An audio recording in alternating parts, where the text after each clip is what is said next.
Thank you, Jai Guruji. So yesterday I read chapter one. Chapter one I read yesterday, which was about gratitude. So it's always in hindsight that we realize how much Guruji has actually done for each one of us. And I think, by reading about gratitude during that time, I realized that the journey has been actually full of blessings and His grace. But we forget because we get new challenges every day. We get new kind of trials and tribulations in our lives. So we forget about our past triumphs and past grace.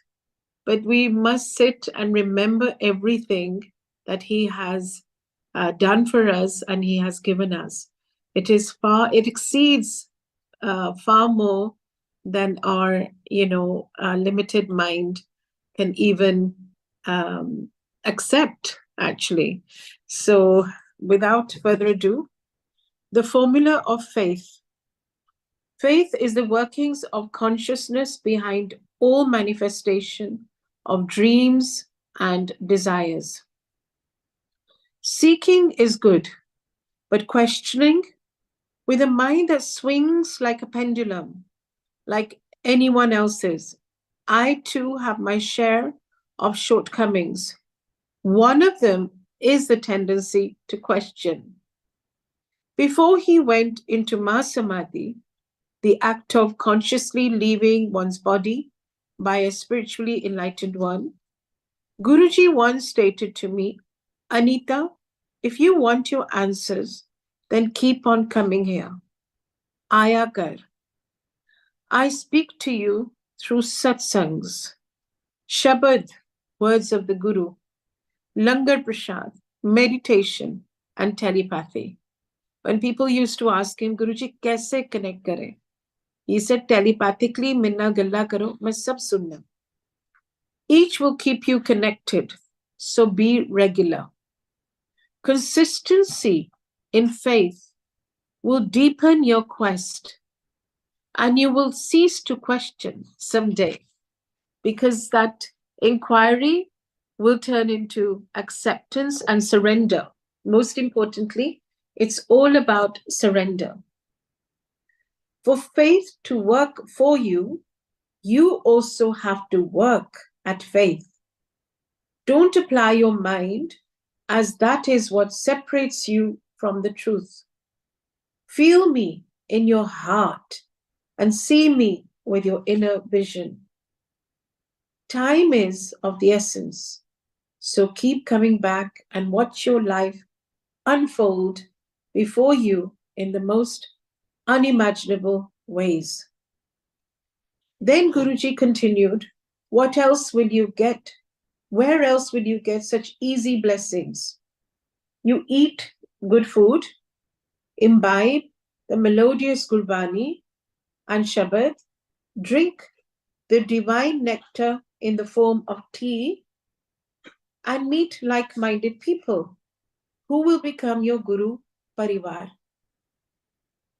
People are forever willing to take, but when it comes to giving, they can't even give me their time. गलत काम विच लोग पै गए ने पुट्ठी चल रही है दुनिया रब नू कोई नहीं याद करता. People have gone astray. The world has turned a wrong corner and no one has time for God. Guruji's blessings are definitely no quick fix. This is not instant coffee that you pour yourself into the Sangat, association of like-minded people, mix with the satsang, add a spoonful of langar to your cup, leave feeling satisfied that you've done your share by drinking a cupful of faith. Now it's up to him to bless you eternally until you are drenched in everything you have ever wanted. Oh, but I've been coming for weeks and nothing has happened, say some, as if Guruji is obliged to come and bless us. Another may inquire, is it okay if I come once a month? I work and get very tired. And then, of course, there are 55 invitations I have to attend to. You know the social obligations, especially in Delhi. An old time favorite is, it's too far to come, so I remember him at home. I have a photograph of him in my temple, along with this other guru I believe in. So Guruji taught me an invaluable lesson. What you send out comes right back to you. What you give is what you get. If you smile at the world will smile back at you. And if you frown, do bad, do good, do nothing, do something half-baked, then that is what will be returned to you, sealed with a loving kiss. You hurt someone, and life will hurt you right back. If you take care of your parents, your children will surely take care of you. मुझे light चला दो.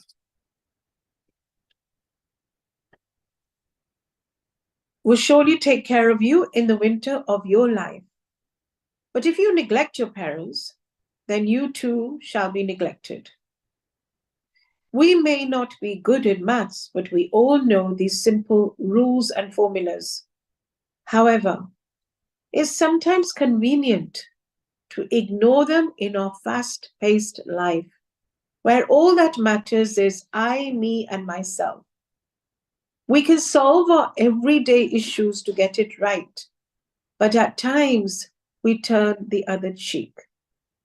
Or we manipulate our moves and wonder why we encounter pitfalls, and then we despondently question, what did I do for things to half-baked have gone wrong, so terribly wrong?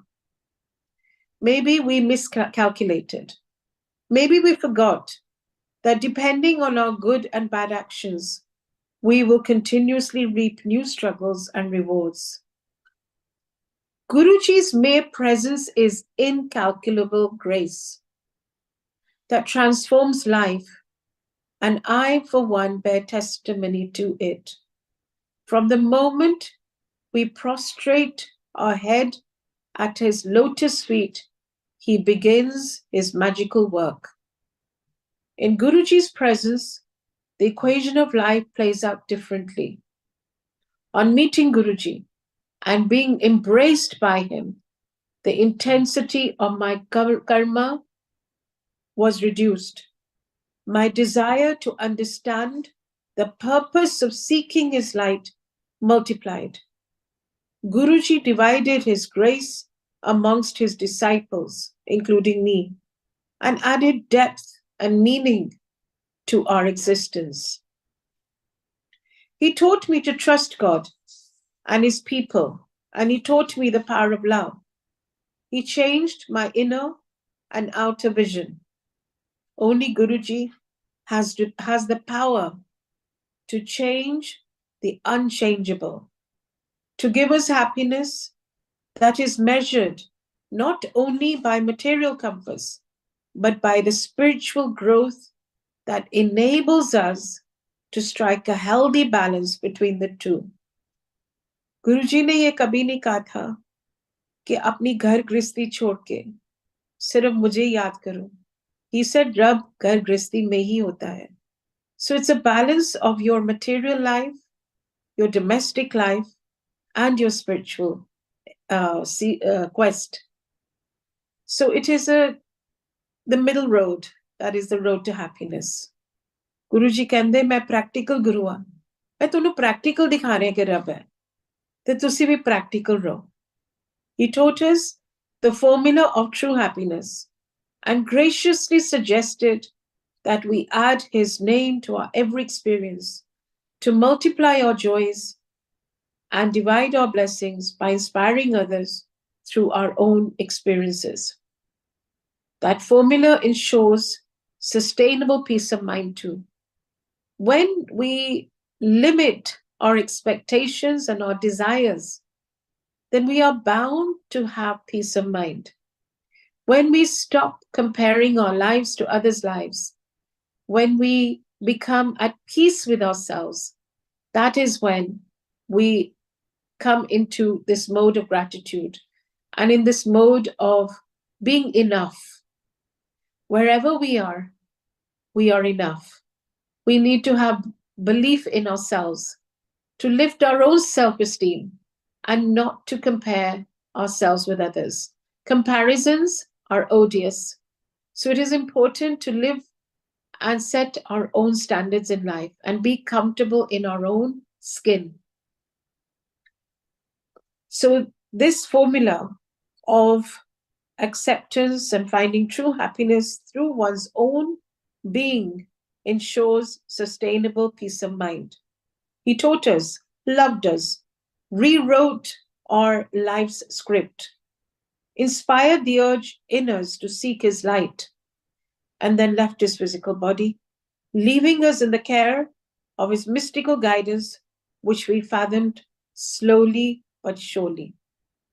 When Guruji took his Mahasamadhi, most of us who had met him then physically felt truly abandoned and were at sea without his physical presence.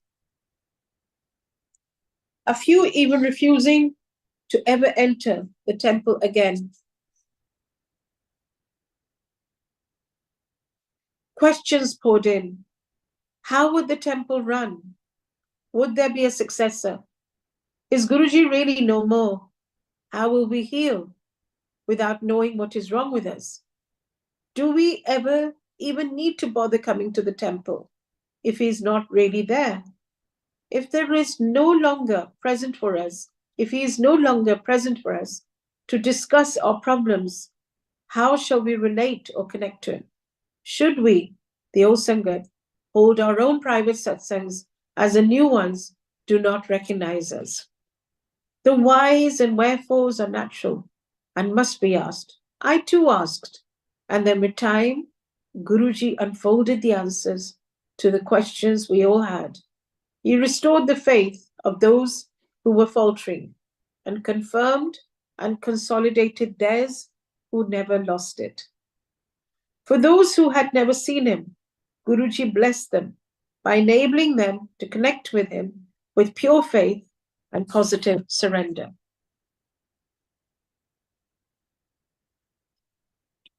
Surrender does not mean complacency. Surrender is proactive faith. It is doing our best and leaving the rest to him, leaving him to do the rest. But it is taking action every day, every moment to be the best version of ourselves. So surrender does not mean to be completely complacent and not doing anything and leaving everything in his capable hands. It means we must do our karmas and let him take over. There was a barrage of questions that came my way. Once I had my faith restored, I responded to the doubts, giving the situation a shape with my personal vocabulary of spiritual expression and experience. At the end of the day, I realized that it's our own journey, and each one of us learns through our very own experiences. Therefore, Guruji said, no mediators, eh ਤੁਹਾਡੀ ਆਪਣੀ journey hai. Coming to Guruji is not a one-off experience or a one-stop shop where we will get it all at one go and then leave. Our insights take time to crystallize. Hence, it is imperative to be regular, as only through regularity do we evolve in our understanding and wisdom. It may surely take a while, but with unflinching faith, we become connected with the Guru and his wisdom, and that connection alone makes us stable and reliable as individuals. Insan Rab nu bhul gaya hai. Mankind has forgotten God, said Guruji more than once.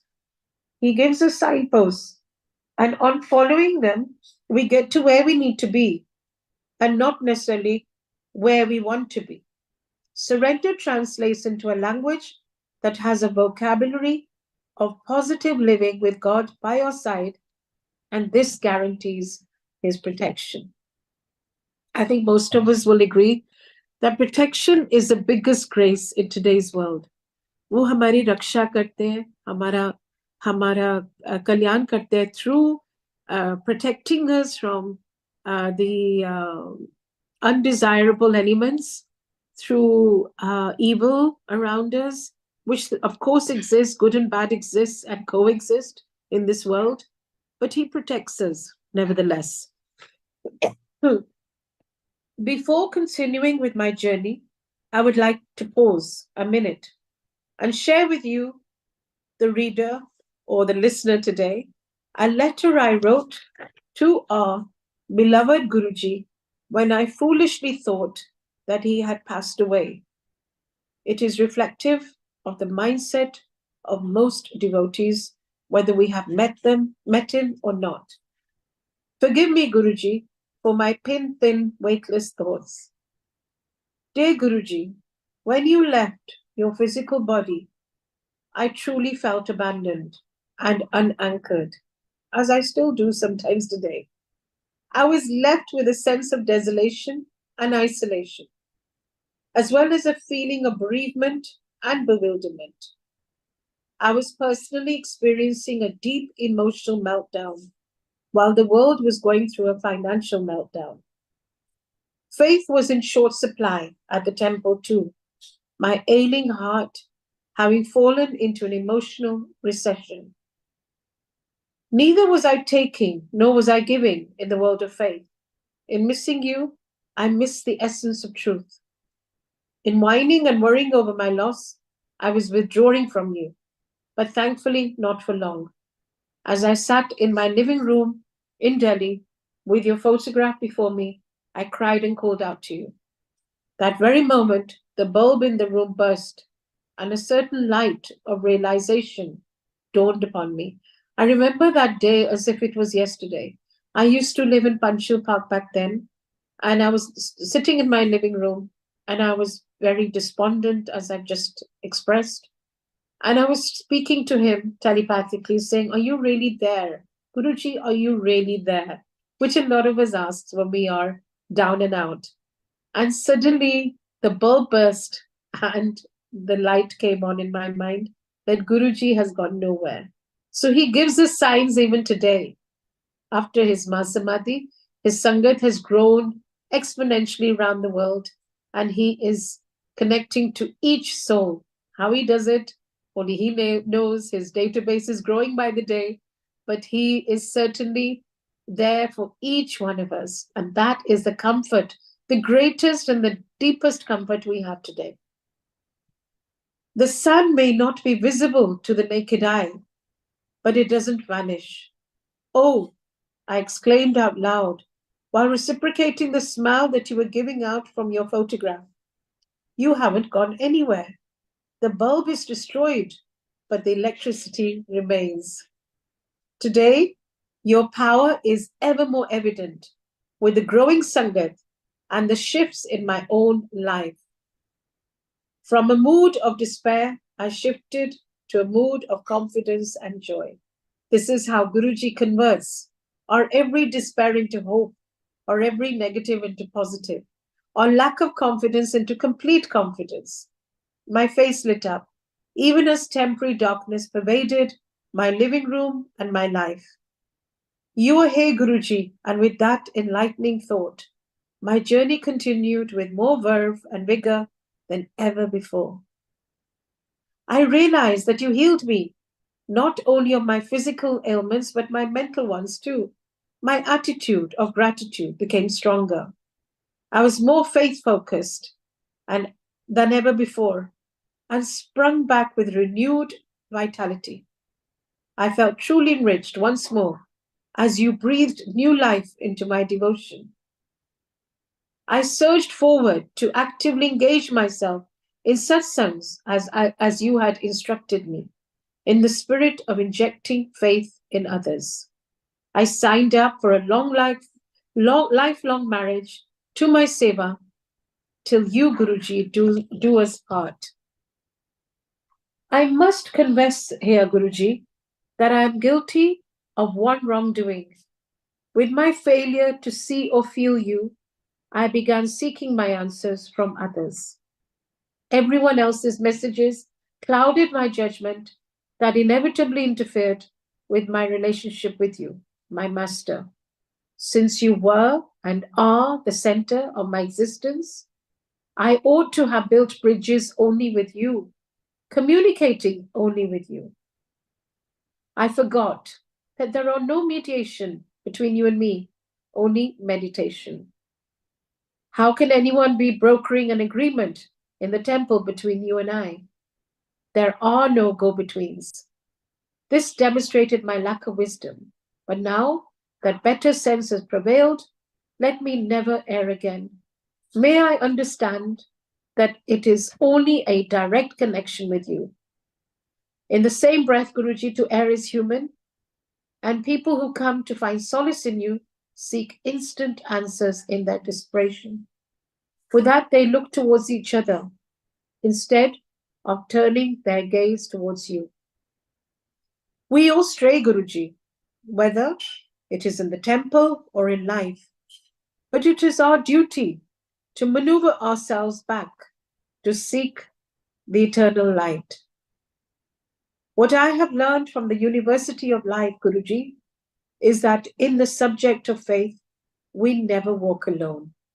So the unspoken support of the Sangat is indeed very reassuring, as they are our true Guru Parivar. However, it is only your voice that needs to be heard in the temple through our silence, as only you can lend shape and depth to our disjointed lives. Every life is disjointed, trust me.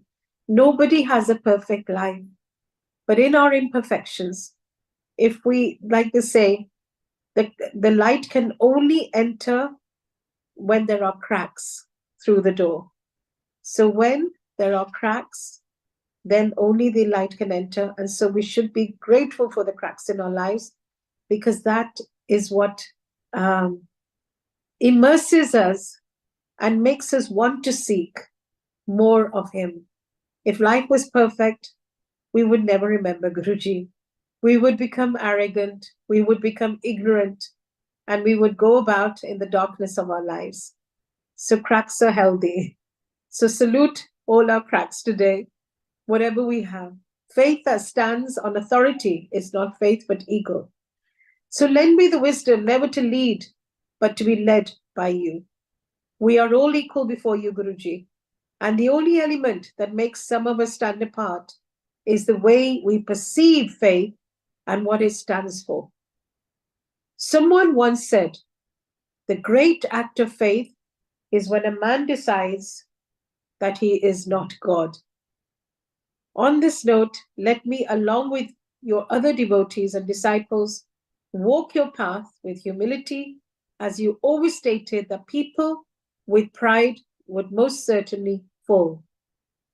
Faith is also synonymous with fair play. So let me never look down on others, but instead enable them to look up to you with their palms joined together. May I be an instrument in bringing people together to praise you. Everyone in a family will have a viewpoint. So no two people can ever be the same. Opinions are bound to vary, as they do in the temple. Yet let me love them in the same way as each individual, without exception, is your child. Sab Gobind hai. Let neither me nor anyone else cast aspersions on each other, as everyone is doing their best to love you. Let me focus only on you and not on the differences, as I do not wish to miss the bus in this lifetime. It is a challenge to keep the eye on the ball, as there is a host of distractions to divert the mind. My goodness, today, more so than ever, this book was written 10, 12 years ago, as I mentioned yesterday.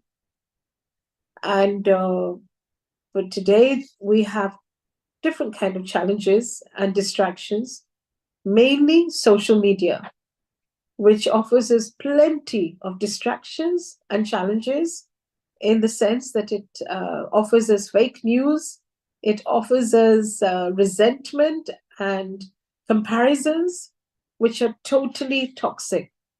So I have learned now to wean myself off as much as I can from social media. And even news, I listen to discerningly and in the most minimalistic manner, because I do not want to consume so much negative energy. And we must keep our vibrations high by minimizing anything external. It is a challenge to keep the eye on the ball, of course, as there is a host of distractions to divert the mind. But with your grace, I shall remain anchored and abide by what you have always taught us. See no evil, hear no evil, speak no evil. Let my motto be live and help others live. Let me not dwell on the if in life, which is life, not what if or if only.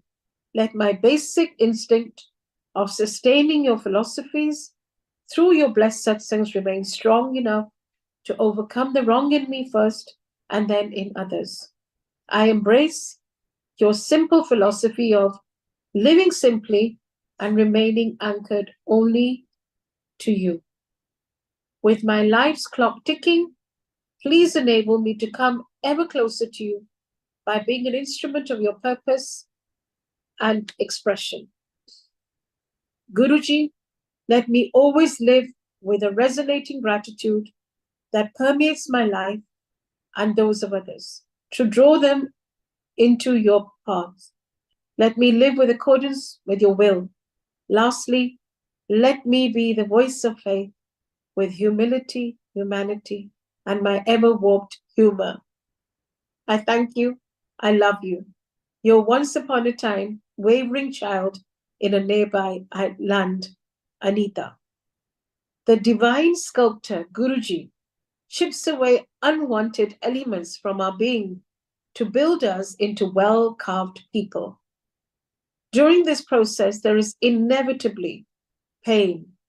But once this work is done, we become his masterpieces. The prerequisite is absolute trust in the sculptor to make you the best that you can be. Leave it to him, and he will never leave you, is a formula of faith. So that is that chapter over, with a lot of sentiments, personal sentiments to him. So would you like me to go on to the next chapter? Would you like to ask any questions or speak about something? Anybody wants to ask anything? Including you, Shupi. Or any comments or any, any thoughts? No, it's just that, beautiful reading is going on. We are just so much into it that it just leaves us just speechless. It's really, engrossing. I think So, everyone is going through something. There is no doubt. yes. Times have Yeah. become even more difficult than they were when I wrote this book and I wrote it. I remember I had, in fact, I was going through breast cancer and I had 3 tumors. Mhm. And Guruji makes us write. I'm no one to write. I just hold the pen or I just sit on the laptop and Yeah. he puts the thoughts in my mind. But time was, in hindsight, when I look back, time was relatively easier. Uh, those Yeah. times were simpler. And now life is very complex and complicated. So Yeah. I guess, everyone is seeking their own truth. At the end of the day, it's their own truth. Yeah. And therefore, there's no mediators. It's one's own connection and one's own way of remembering him and loving him. Everyone has a way. I'll have my own way of loving my father, my mother, as Yeah. it is with everyone. So nobody's right or wrong. Faith can never be wrong. Faith is always right, and surrender is even better. So I think And the chapters are, I think, quite long. But this one is okay. okay. If you want me to read it, it's Yes, this yes, one. please. Yeah, yeah. Please go ahead. So, chapter 3, Life's Contradictions. We learn to appreciate life through contrasts, and we learn to understand ourselves through contradiction.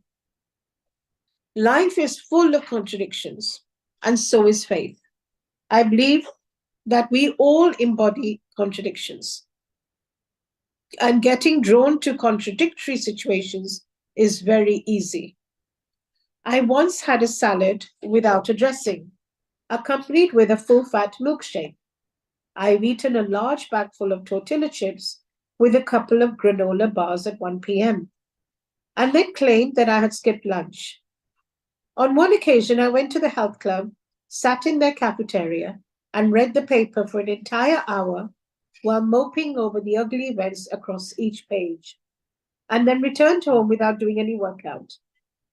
Instead, I just worked out how terrible the economic and the political situation of the world I had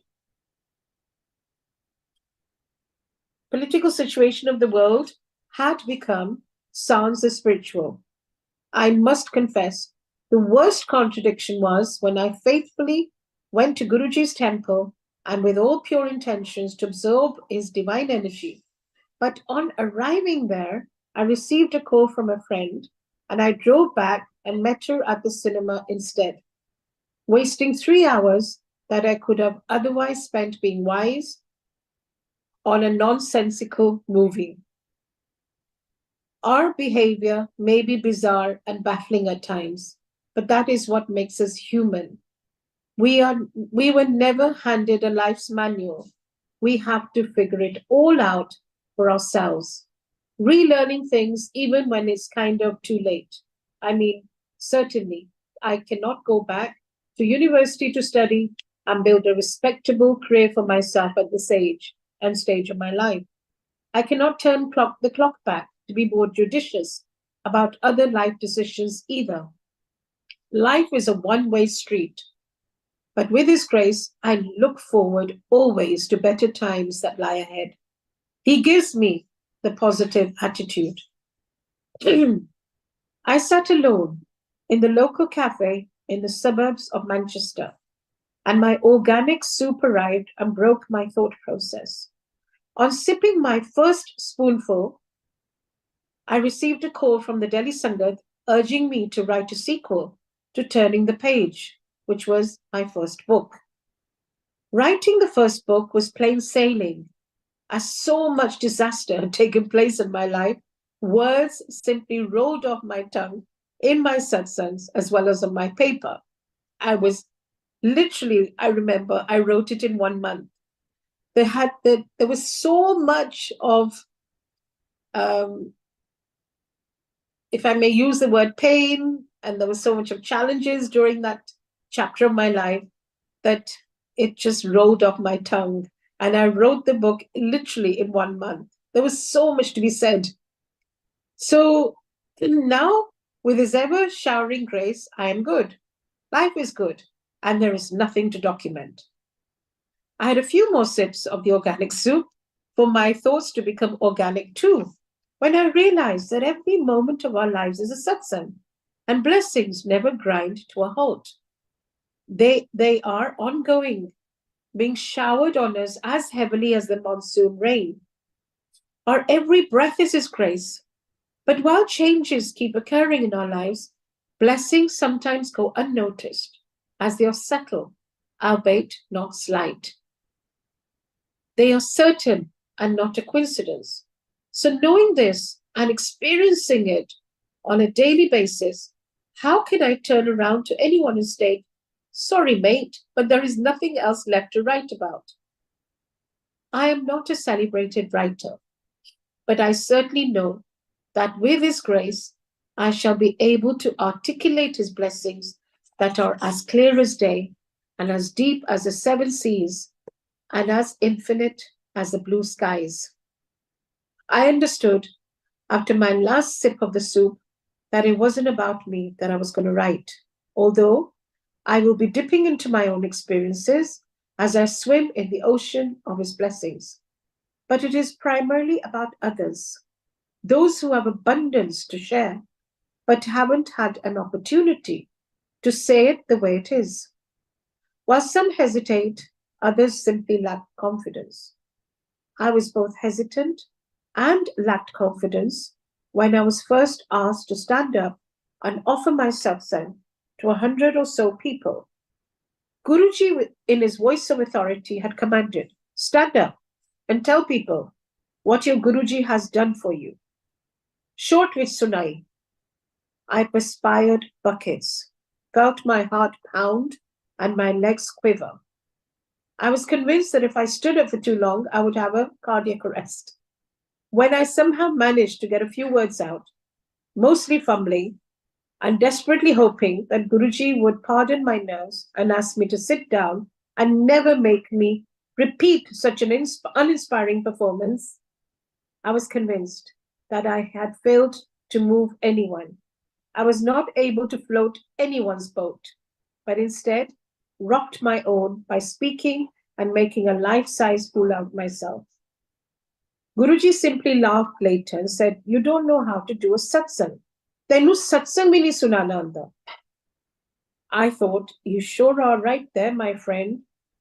I had responded in my mind, but felt terrible, as I knew my Punjabi sounded Greek and my cut class English sounded like a language from another planet. When he made me stand up, that moment, I just said, "Guruji ne mujhe theek kar diya," and then I sat down. And Guruji just looked at me aghast. "Tu satsang ki sunaya?" I said, "Guruji, aapne theek kar diya." I was so nervous. Before he discarded his physical body, he had instructed me to engage myself in doing satsangs, in sharing. How contradictory, I had thought. On one hand, he's rightfully stating that I don't have a clue about how to deliver a satsang. Then he is commanding me to do what I don't know how to do.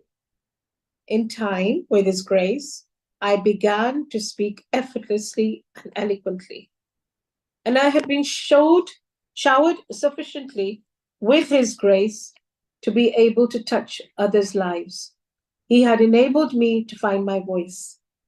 Human emotions are the same everywhere, as are human issues. Whatever I shared was relevant to many, and with the passage of time, I began my satsangs across continents. As time went by, I realized what a huge following he had across the world, from India to Kuwait, Australia, New York, California, Canada, England, Ireland, Seattle. His reach was phenomenal. I am convinced that very soon his all pervading light will touch every nook and corner of the world. I foot the bill for my most enlightening soup and headed home to write the first inspiring note. The following day, I ardently began making phone calls to Delhi to see who wanted to share their experiences. Meanwhile, I wrote my own. This implanted in me an attitude of gratitude that became so deeply rooted that I could never again state that there was nothing more to ever write about. There is always something to write about and to be grateful for. And on that note, I hope you enjoyed today's reading, and we shall connect again tomorrow, same time. Thank you so much. Thank you, Auntie. Thank you so much. It was a beautiful reading indeed. Thank you, Sangat ji. See you all tomorrow. Jai Guruji.